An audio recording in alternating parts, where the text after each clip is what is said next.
and further constitutional to deepen the democracy of the country and also give the government the opportunity to advance the projects that it has to do for the country. You are going for the meeting, yeah. So then it's very, very true. You are confident they'll be able to get the issue resolved. You are confident. You are very confident that these individuals who are senior members of the House will get the issue senior members of resolved. The House. Yeah, there are some big boys in here, so don't worry. Let's see what we can do. Okay. Yeah, we'll try and do our best. Yeah. But as the senior members of the House go into a mediation of the two sides to find a common solution, will that solution come in handy and early enough to ensure the government gets back on track to be able to get the estimates and appropriations approved by the House for implementation for the 2022 fiscal year? As to how the House should conduct itself going into the future, we can discuss that later. That remains $1 million question as both sides are still sticking to their guns. Komala Kluche, TV3 News, Parliament House, Accra. And Minority Leader Haruna Iddrisu has tasked the National Communications Authority to provide details of the switch from analog to digital spectrum. At the launch of the 10th anniversary of the Ghana Chamber of Telecommunications, the former Communications Minister noted the country had long been struggling with a deadline date since 2016. 6. Member states of the International Telecommunications Union signed an agreement in Geneva to transition television broadcasting from analog to digital. The deadline for the transition was agreed to be June 17, 2015.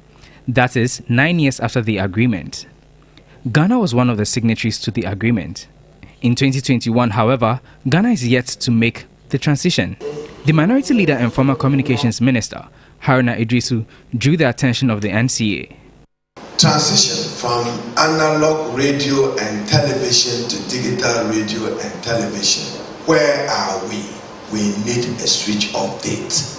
We cannot. From 2006 up till yesterday, and Ghana is still not able to resolve where it stands. The advantage is, as we transit, there will be additional spectrum available to you for your purposes, and additional spectrum available for the purpose of the use of the country, quite apart from improvement in the quality of the service that will be provided.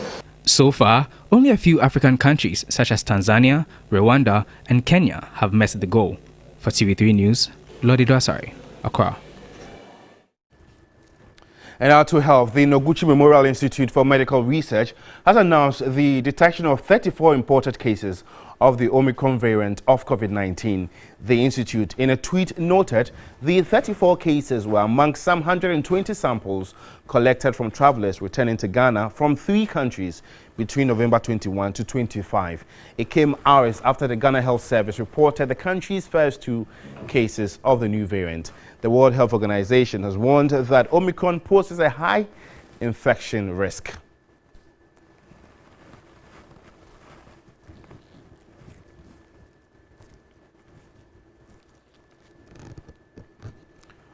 Well, the country is craving for herd immunity, and so if you've not vaccinated, I'm sure it's time for you to do that right away. And now the National Association of Graduate Teachers, NAGRAT, has cautioned against the mandatory vaccination of sections of the working public.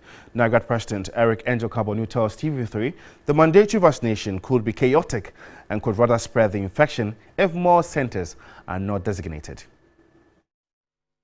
We've had people who have died after it is proven that they have been vaccinated. So the vaccination itself is not 100% foolproof. Yeah. So I'm saying that, yes, let us try and make it a national agenda to get as many Ghanaians vaccinated as possible. But let us use education than force. The vaccination points will have to be there for people to opt to go. But when you say, oh, we are going to get people vaccinated from the 14th of December to the 20th of December, you are talking about the massing of the crowd. And at most times, it brings about chaotic scenes, which we could have avoided. Going forward, I will admonish Ghanaians workers, students to get themselves vaccinated. The COVID-19 is real, and vaccination is being shown to be one of the ways of reducing the possible risk of getting contracted with the disease. So I will advise people to get vaccinated, but I don't think the use of coercive force is the way to go. Well, if you're just tuning in, you're watching the special Farmers Day edition of the Morning News here on New Day with me, Josh Quinn. We're live on DSTV channel 279. Morning News this morning. The Accra Regional Police Command says it is mapping out crime hotspots to deal with criminal incidents before, during, and after the Yuletide. Accra Regional Police Commander DCOP Seydou Idi at a media briefing said annual leave of personnel have been curtailed to enable the service have enough men to protect the citizenry. The system is being overhauled to undertake a vigorous exercise. So apart from, we prevent crime. Yes, so there will be a lot of patrols, foot patrols, vehicle patrols, motorbike patrols, mobile, all will be employed by us. Then in addition, the various CID offices will also put up their availability. That is why even as at now, leave is suspended, apart from an emergency cases, so that we have the number of personnel needed to undertake investigations speedily, so that we can proceed to court as and when cases do come. That is why when you are in town, you see most strategic intersections, we have officers manning those places. It's part of the efforts to show police presence and to deter a criminal who want to take undue advantage of citizens. We are analyzing particularly, we look at the crime trends, where they are occurring, at what times. We are analyzing that, and it will inform our patrols. It will inform our patrols. It will inform every activity that we're going to put in place for the Christmas season.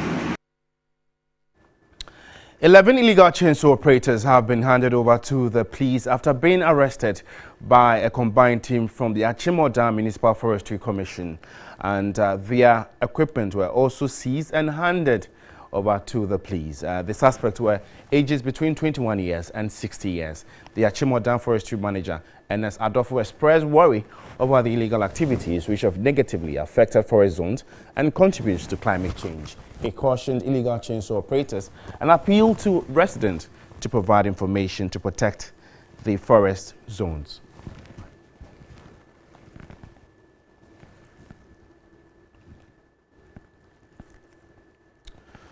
Let's see some crime-related matters, because the police administration has hinted of a nationwide operation to destroy and hunt for growers of marijuana. And the service says investigations have revealed large farms of the hard drug is dotted all over the country. Accra Regional Police Commander DCOP Seydou Idi revealed this to the media after the police arrested a syndicate with 2,785 compressed parcels of dry leaves suspected to be Indian hemp. The Regional Police Command gathered intelligence to the effect that an Indian hemp distributor had taken delivery of a consignment and was about to distribute same to his clients. Surveillance was immediately mounted on his movements, and suspect was arrested at his hideout at Ablikuma Paradise, a suburb in Accra.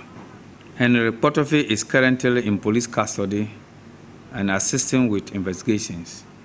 Suspect will be arraigned before court today.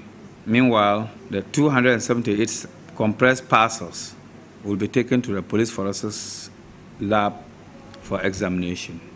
Within a period of 3 months, this brings to total 621 compressed parcels that the Regional Police Command has arrested.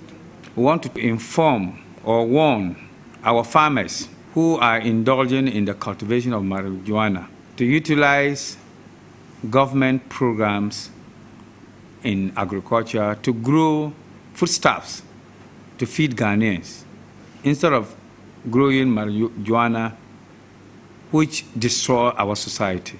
They should note that our next level of fighting crime will be to move to them not only the distributors. Well, if you have any reservations and concerns about stories that have been aired so far, just go into our social media platforms, TV3 Ghana, Twitter, Facebook, and Instagram. Engage us with your comment, and we'll do well and read them to the rest of the world. And to the Ashanti region, residents in part of Kumasi who have been battling recurrent power cuts will have to brace up for more outages for at least the next 3 weeks. The Ghana Grid Company, Gridco, says repair works on the 330 kV Abuaze to Kumasi transmission lines at Bogos would continue up until December 20, when reliable power supply would return. But residents want a load shedding timetable so they can plan their lives as the Christmas festivities kick in. Residents in the Ashanti regional capital Kumasi have since November 2 been experiencing unreliable power supply, especially at peak hours. Small businesses have been affected as a result, and individuals have had their lives disrupted. Even Asantehene Otumfuo Osei to the second has not been spared.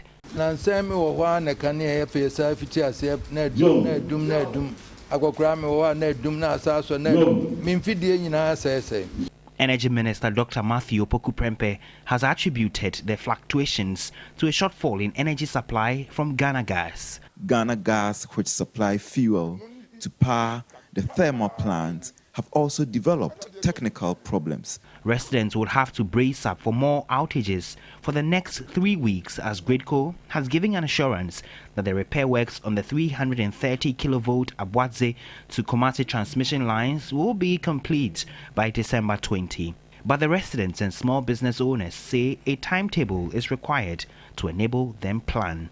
We have to be provided with timetable, so that we will know that today I have light and tomorrow I don't have, so that I will schedule my activities to fit it. When it started, I went out, and before I realized my gadgets have spoiled. My TV set and my plug on the wall are spoiled. The effect is so huge that we really need power to do business. The Ghana Health Service is advocating safe abortion to be included in the National Health Insurance Benefits Package. At a media sensitization session in Accra, the Director of Family Health, Dr. Kofi Issa, acknowledged safe abortion is illegal and a major contributor to maternal mortality in Ghana. The Comprehensive Abortion Care Program, CAC, is at the forefront of the Health Service's Zero Tolerance for Maternal Deaths campaign, to be launched on December 9. It is Zero Maternal Deaths campaign. But then abortion comes in readily because we already have been dealing with the others. It goes together with reproductive health services. If our National Health Insurance scheme then has to provide comprehensive services, you should provide all the sexual services. You don't provide this antenatal, postnatal, and labor and stop at that. So definitely you then have to provide family planning, provide abortion services, but then you find out that yes, you provide free services for delivery, but one of the causes of maternal deaths is not free. The health service admits it has faced challenges with religious values and socio-cultural attitudes towards its advocacy for safe, legal abortions due to the deep-seated stigma for those who seek and advocate for the service. However, Director for Family Health, Dr. Kofi Issa, noted the benefits of the integration of free, safe abortion outweighs the costs of its exclusion. Why was that university graduate not on contraception? You have to understand that. Why is the fellow refusing? What has religion got to do with it? What has culture got to do with it? Once you understand all this and they are put in context, then you are able to make sure that you are providing it. Because don't forget the mental status of whoever is seeking care from you. So you are looking in the habitus. The fellow that comes in very apprehensive of all that is looked into. So that at least you've leave the client with a very satisfied service. And we are all doing this because we are tackling all the causes of maternal mortality. We can't tackle some and leave some.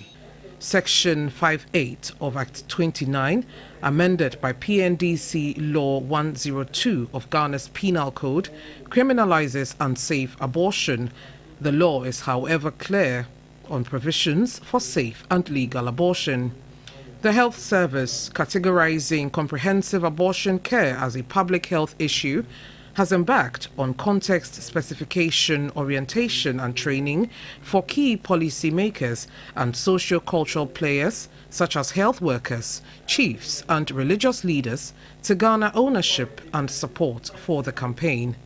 Nancy Vokania, TV3 News, Accra. And now to the foreign front. Germany's national and regional leaders have agreed to bar unvaccinated people from much of public life in a bid to fend off a fourth wave of COVID-19. Outgoing Chancellor Angela Merkel described the far-reaching measures as an act of national solidarity. Only those who have been vaccinated or recently recovered from COVID will be allowed in restaurants, cinemas, leisure facilities and many shops. Vaccinations could be made mandatory by February, the Chancellor added. Germany's fourth wave of COVID is its most severe so far, with another 388 deaths recorded in the past 24 hours. And there is also growing concern about the spread of the Omicron variant, which EU health officials warn is likely to cause over half of all COVID cases in the next few months.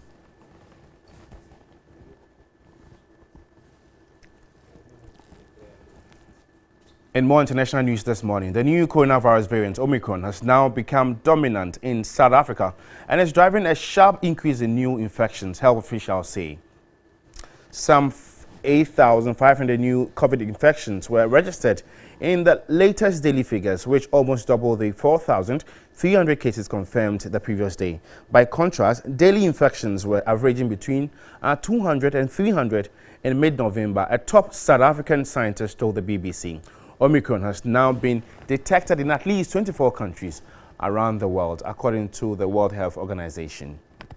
The full picture in South Africa will not become clear until people get so sick that they need to go to hospital, which is generally 3-4 weeks later, says Professor Salim Abdul Karim of the Africa Task Force for Coronavirus. Well, on that COVID note, we end this special edition of the Farmers' Day, and we wish our, gallant farmers happy Farmers' Day, and to all the prospective ones, especially the youth. Thanks for watching. You can get more news updates when you log on to our website, is 3news.com. Have a good morning.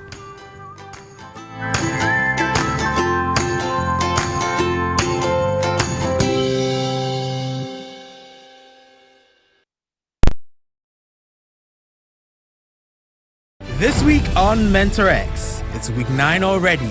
We're inching closer to discovering who will emerge winner of the incredible 10th season of TV3 Mentor. This Sunday, the remaining 9 contestants will be bringing you music of Ghanaian origin to entertain you and book their place in the next round. And of course, 2 contestants who fail to meet the grade will face the